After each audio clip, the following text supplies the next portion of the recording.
Hello guys, magandang araw muli sa inyong lahat, lalo na sa aking mga followers at sa aking mga viewers. Ito po guys, magmamanual po muli ako. Ngayon po ay ang gagawin ko po ay direct gloss paint. Hyundai U is yung color code niya. 100% ha? Ngayon guys, ito yung una kong gamit, 700 white, 701 blue black, 702 carbon black, 708 yellow oxide, 723 verdant 2, 729 red oxide, 719 verdant yellow. Yan lang yung pinaglaro ko guys. Ang ginawa ko dyan guys, pinapahid ko muna sa palita kasi direct gloss lang siya eh.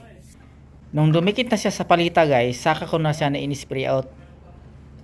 Nakadalawang spray ako nyan guys, kasi yung DG kasi natin guys ay kailangan talaga patuin mabahagya para po i-gandap yung kalabasan. Hindi po siya katulad sa BC na malakas na ano, konting light lang siya, tapos pag natuyo pasok po siya dun sa kinopya mo. Wala po tayong 100% guys, pero dikit po yung kulay natin. Ito guys, tuloy-tuloy lang natin, spray out muli natin hanggang makuha po natin yung kulay. Direct gloss paint Hyundai U is. Ayan siya guys, maganda na po kilabasan no. Maliit lang siya ng bahagya guys. Ayan no, direct gloss. Pero pag siya natuyo na, ay pasok na siya. Ayan siya guys, maganda na po yung kulay natin. Masiyahan na po yung may-ari niyan. Ayan, ito pa guys. Salamat po sa mga followers at sa viewers ko. Maraming salamat po sa inyo guys sa walang sawang pagsubaybay ng aking mga upload. Maraming salamat po guys.